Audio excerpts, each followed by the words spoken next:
അപ്പം നമ്മൾ ഒരു സ്ഥലത്തേക്ക് പോവുകയാണ്. എവിടെയാണ് പോകുന്നത് എന്ന് പറഞ്ഞാൽ, നമുക്ക് ഇന്ന് നമ്മുടെ ഇവിടെ ക്രിസ്മസ് ലൈറ്റ് ഒഫീഷ്യലി ഓൺ ചെയ്യാൻ വേണ്ടി പോവാണ്. അപ്പോൾ അത് കാണാൻ വേണ്ടി നമ്മൾ പോവുകയാണ്. അപ്പോൾ നമ്മൾ വീടൊക്കെ തുറന്ന് നമ്മളങ്ങ് പോവുകയാണ്. ഇവിടെ ഫുൾ ടൈം മഴ തന്നെയായിരുന്നു. ഇപ്പോഴാണ് ഒരു ഇച്ചിരി മഴ ആശ്വാസമായത്. അപ്പം നമുക്ക് പോകാം. ഓക്കെ, നമ്മളെ ക്രിസ്മസ് ലൈറ്റിനിങ് വന്നേക്കുന്നതാണേ. നല്ല പിള്ളേർക്ക് കളിക്കാനുള്ള ഇലക്ട്രിക് ട്രെയിൻ.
ഇതാണെങ്കിൽ അവർക്ക് എല്ലാവർക്കും ഒരു മ്യൂസിക്കിൻ്റെ കരോക്കെ അത് സൗണ്ട് മാത്രം പ്ലേ ചെയ്തിട്ട് അവർക്ക് മ്യൂസിക് പ്ലേ ചെയ്തിട്ട് ഏത് ഫിലിമാണെന്ന് ഐഡൻറ്റിഫൈ ചെയ്യുന്നതായിരുന്നു. ഓക്കെ, ഇത് പല മ്യൂസിക് എനിക്ക് തോന്നുന്നു നമുക്ക് യൂട്യൂബിൽ ഇടാൻ പറ്റത്തില്ലാത്തതായിരുന്നു. പക്ഷേ നല്ല ബ്യൂട്ടിഫുള്ളായിട്ട് ലേഡീസ് സിങ് ചെയ്ത ക്രിസ്മസ് സോങ്സ് ഇവരിത് പാടിയപ്പോൾ ശരിക്കും പറഞ്ഞ ഒരു ക്രിസ്മസ് ഫീലൊക്കെ ഉണ്ടായിരുന്നു. നല്ല ഭംഗിയായിരുന്നു ഇവരെല്ലാവരും കൂടി ഇങ്ങനെ ഡ്രസ്സൊക്കെ ചെയ്തെന്ന് ഇങ്ങനെ പാടുന്നത് കേൾക്കാനായിട്ട്. പക്ഷെ അൺഫോർച്ചുനേറ്റ്ലി ഇതൊന്നും കേൾപ്പിക്കാൻ പറ്റത്തില്ല എന്നുള്ളൊരു വിഷമം മാത്രമേ ഉള്ളൂ. നല്ല രസമായിരുന്നു. പല സ്കൂളുകളിൽ നിന്നും ഓരോ ഏരിയയിൽ നിന്നുമൊക്കെയാണ് ആൾക്കാരൊരു പ്രോഗ്രാം ചെയ്യാനായിട്ട് വന്നത്.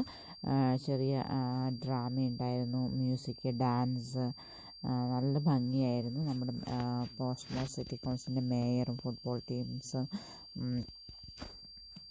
എല്ലാവരും ഉണ്ടായിരുന്നു.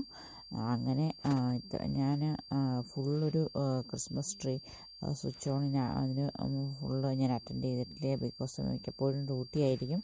പിന്നെ വെതറും വളരെ മോശമാണ്. കുറേ നാളുകളായിട്ട് എല്ലാ ദിവസവും മഴയായിരുന്നു. അന്നത്തെ ഒരു ദിവസം മാത്രം മഴയൊന്നും ഇല്ലായിരുന്നു. ആ 2 hours വിത്തൗട്ട് മഴയായിരുന്നു. എനിവേ അങ്ങനെ വളരെ ഭംഗിയായിട്ട് എല്ലാ ആഘോഷങ്ങളും നടന്നു, മഴയൊന്നുമില്ലാതെ. ഇതാണ് അവർ വെച്ച ക്രിസ്മസ് ട്രീ കേട്ടോ, നല്ല വലിയതാണ്. അപ്പം അങ്ങനെ ഒരു സെലിബ്രേഷൻ കഴിഞ്ഞു. Thanks for